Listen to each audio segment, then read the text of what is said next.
got so much motherfucking design on right now.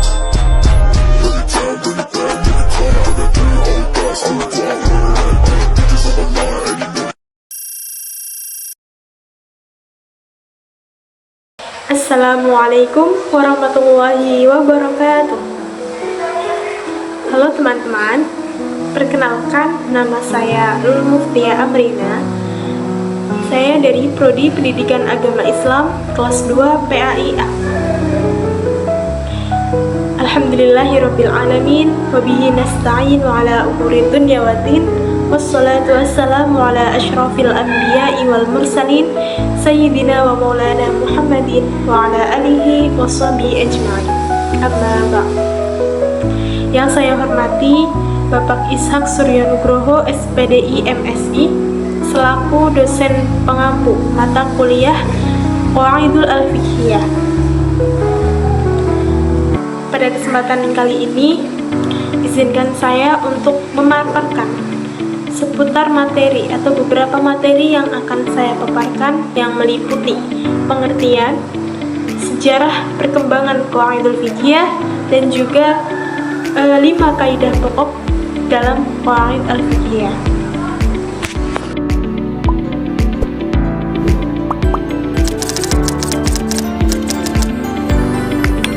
Pembahasan yang pertama yaitu mengenai pengertian Qawaidul Fiqhiyah.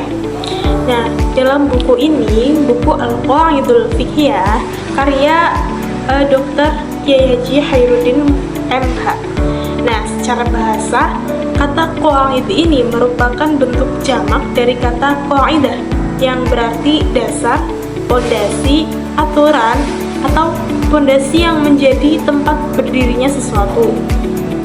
Nah, sedangkan kata fikih secara bahasa itu berarti mendalami atau memahami secara mendalam.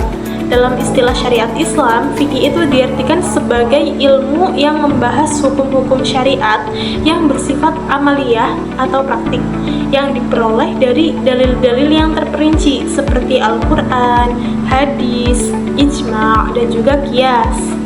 Nah, apabila kedua kata itu tersebut digabungkan, maka qawaid fiqhiyah ini berarti kaidah-kaidah umum yang menjadi pedoman dalam memahami dan juga menetapkan berbagai hukum Islam. Nah, dalam hal ini menurut ulama juga qawaid fiqhiyah itu adalah aturan yang bersifat umum dan mencakup banyak persoalan fikih, sehingga dapat dijadikan pedoman dalam menentukan hukum terhadap berbagai permasalahan yang memiliki kesamaan sebab dan juga karakteristik. Nah, dengan adanya kaidah-kaidah tersebut, seorang ulama itu tidak perlu menghafal seluruh persoalan fikih satu persatu, tetapi cukup dengan memahami kaidah umumnya saja sehingga dapat menyelesaikan berbagai kasus yang serupa. Ini merupakan contoh tujuan Qawaidul Fiqhiyah. Oleh karena itu, Qawaid Fiqhiyah ini memiliki kedudukan yang sangat penting dalam ilmu fikih karena dapat menjadi alat bantu dalam memahami hukum Islam secara lebih mendalam dan juga sistematis. Selain itu juga, Qawaidul Fiqhiyah ini juga menunjukkan bahwa hukum Islam ini memiliki prinsip yang universal sehingga tetap relevan dalam menghadapi perkembangan zaman dan juga berbagai persoalan baru yang tidak disebutkan dalam Al-Quran dan juga hadis. Sebagai contohnya, ketika muncul persoalan modern seperti transaksi digital maksudnya, kemudian ada pembayaran secara atau melalui aplikasi atau jual beli secara online, itu para ulama dapat menggunakan kaidah fikih untuk menentukan hukumnya berdasarkan prinsip-prinsip syariat. Kita lanjut ke materi yang kedua.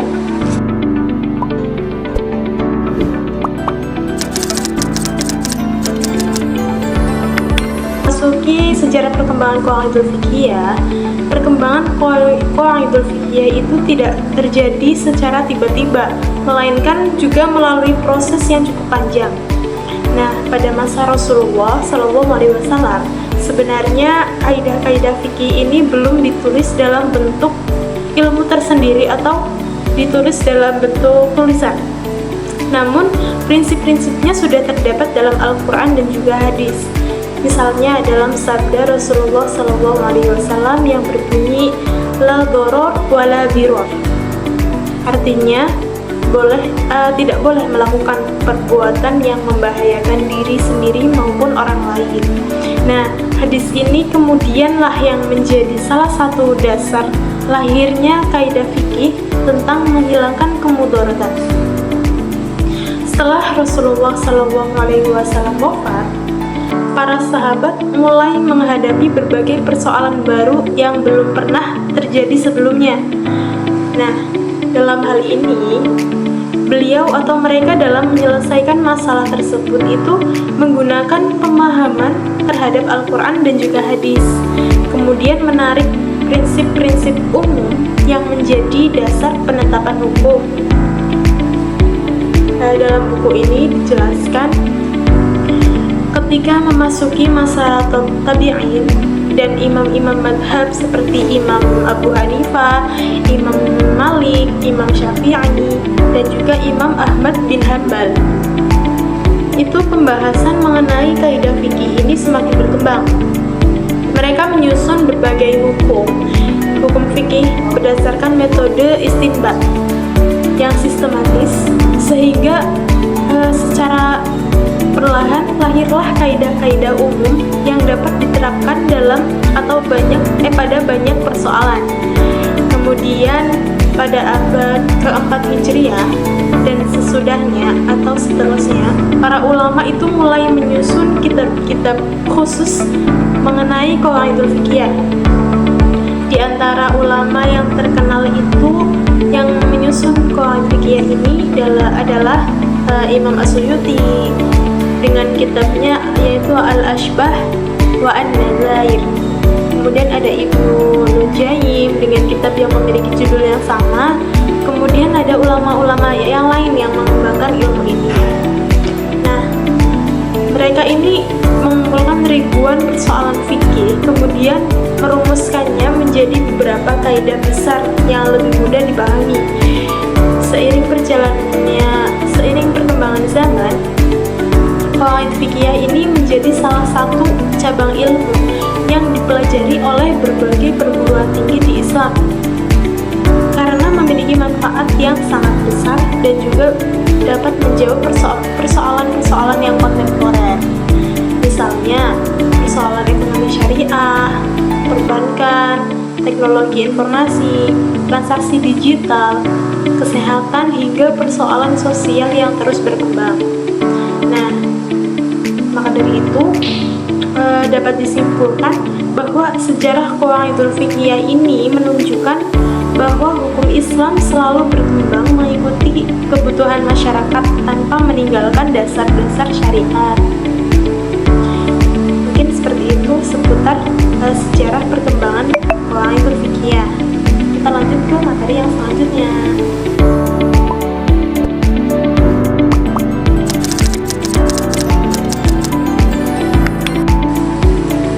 Materi yang terakhir akan saya sampaikan mengenai 5 kaidah pokok al-qawaid fiqhiyah. Dalam hal ini ulama menyebutkan ada 5 kaidah atau induk dari kaidah-kaidah yang lain dalam fikih. Yang pertama itu adalah al-umuru bimaqasidiha, yang berarti segala sesuatu itu tergantung pada niatnya. Nah, dalam kaidah ini dijelaskan bahwa setiap perbuatan yang dilakukan oleh seseorang itu dihitung atau dinilai berdasarkan apa yang dia niatkan. Contohnya seperti seseorang yang sholat. Sebenarnya dalam hatinya dia berniat sholat untuk apa? Jika dia berniat untuk melaksanakan ibadah karena Allah Subhanahu wa Ta'ala, maka pahala yang ia dapatkan adalah pahala ibadah yang baik. Tetapi sebaliknya, jika dia itu berniat sholat untuk dilihat orang lain, untuk riya, untuk agar dipuji orang lain, maka dia tidak akan mendapatkan pahala apapun berdasarkan sholat yang dia lakukan itu. Pahalanya itu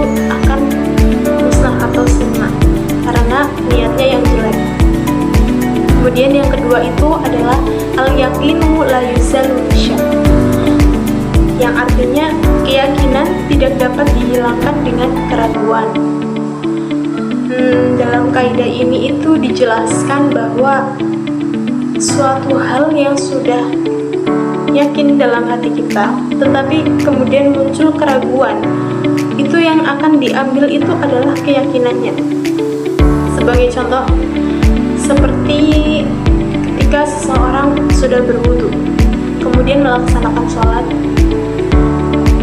tapi dalam sholatnya itu dia ragu, apakah dia batal atau tidak, apakah dia merasa kentut atau tidak.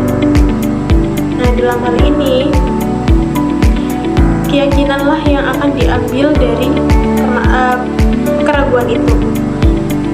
Jadi seseorang yang sholat itu yang merasakan apakah dia sudah kentut atau tidak, sholatnya batal atau tidak, itu akan dihukumi tetap sah atau tetap harus melanjutkan sholatnya, karena sejatinya dia itu sudah berwudu dan juga tidak ada hal-hal atau perkara yang membuat dia itu yakin batal.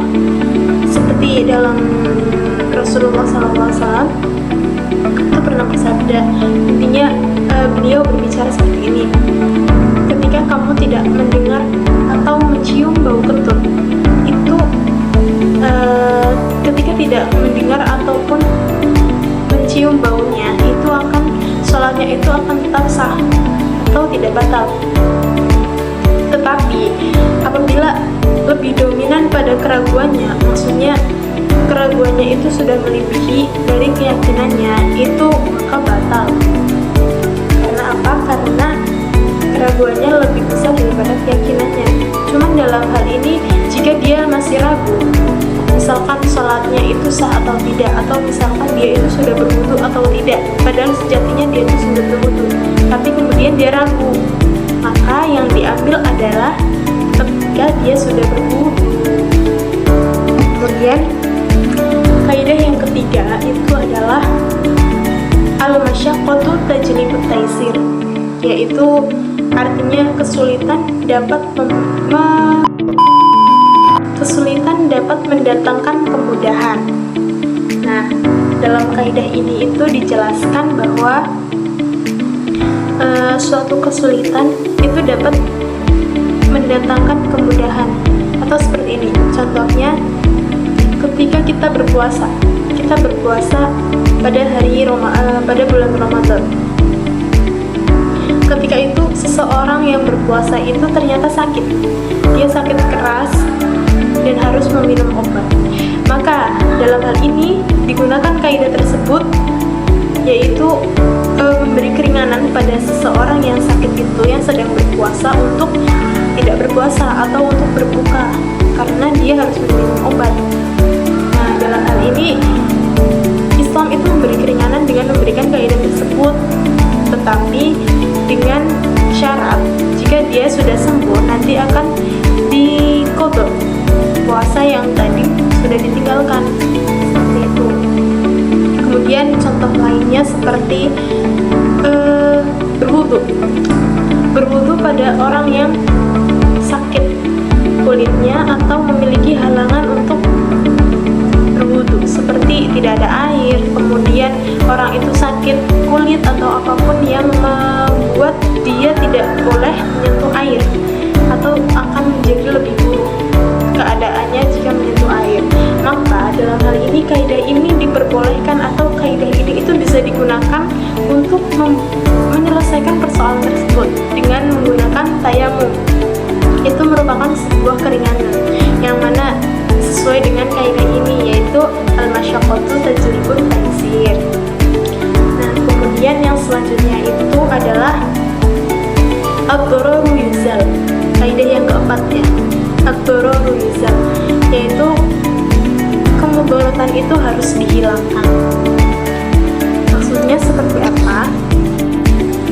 Ad-dararu yuzal, yaitu kemudaratan harus dihilangkan. Dalam hal ini, kaidah ini itu menjelaskan bahwa setiap kemudaratan atau setiap perkara yang menimbulkan mudarat atau bencana, baik itu untuk diri sendiri dan juga orang lain, itu harus dihilangkan.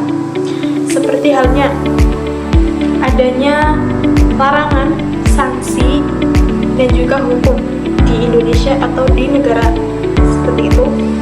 Adanya hukum dan juga sanksi itu adalah termasuk dari penerapan dari kaidah ini, yaitu kemudaratan harus dihilangkan atau menunjal. Kenapa? Karena adanya larangan atau adanya sanksi dan hukuman itu dapat mencegah adanya kemudaratan atau mencegah adanya bencana bahaya. Kemudian contoh lainnya seperti ketika ada seseorang yang berada di hutan, kemudian dia tersesat di hutan dan tidak menemukan satupun makanan yang bisa dia makan kecuali daging babi atau sesuatu yang diharamkan. Dalam hal itu termasuk dalam keadaan yang darurat yang mana boleh atau diperbolehkan untuk untuk bertahan hidup, memakan yang haram untuk bertahan hidup. Jadi daripada ada kemudaratan atau daripada ada bencana yang mengancam nyawa seseorang itu yang sedang tersesat di hutan, jika tidak makan babi itu maka akan mengancam keselamatannya, maka diperbolehkan. Ini seperti sebuah keringanan juga daripada untuk mencegah kemudaratan, lebih baik dia memakan daging babi tersebut, tetapi dengan catatan tidak boleh terus-menerus atau tidak boleh secara disengaja.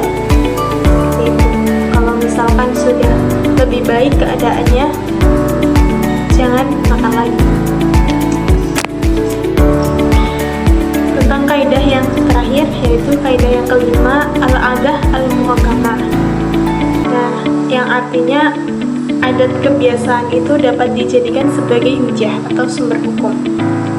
Dalam hal ini dijelaskan bahwa sebuah adat atau kebiasaan dalam suatu masyarakat atau kelompok tertentu itu dapat dijadikan hukum atau kebiasaan jika selama adat itu baik dan juga tidak melanggar syariat Islam. Contohnya itu seperti adanya tahlil. Ini dalam sekelompok masyarakat itu ada yang membiasakan tahlil setelah orang meninggal. Dalam hal ini memang tidak diajarkan dalam dalam kehidupan Rasulullah. Namun jika tahlilan itu memang baik, kan tujuan tahlilan itu untuk mendoakan orang yang sudah meninggal dunia, mendoakan atau memberikan doa-doa yang baik untuk orang-orang yang sudah meninggal dunia. Nah, dalam hal ini diperbolehkan karena sudah menjadi adat kebiasaan dalam kelompok tersebut dan juga tidak menyalahi aturan di syariat Islam. Jadi, maka hukumnya diperbolehkan atau adat tersebut menjadi kebiasaan dari generasi ke generasi. Karena tujuannya memang baik dan juga ini diperbolehkan berdasarkan kaidah ini, al-'adah al-muhakkamah. Sekian pemaparan materi dari saya. Kurang lebihnya saya mohon maaf. Terima kasih. Wabillahi taufiq wal hidayah. Wassalamualaikum warahmatullahi wabarakatuh.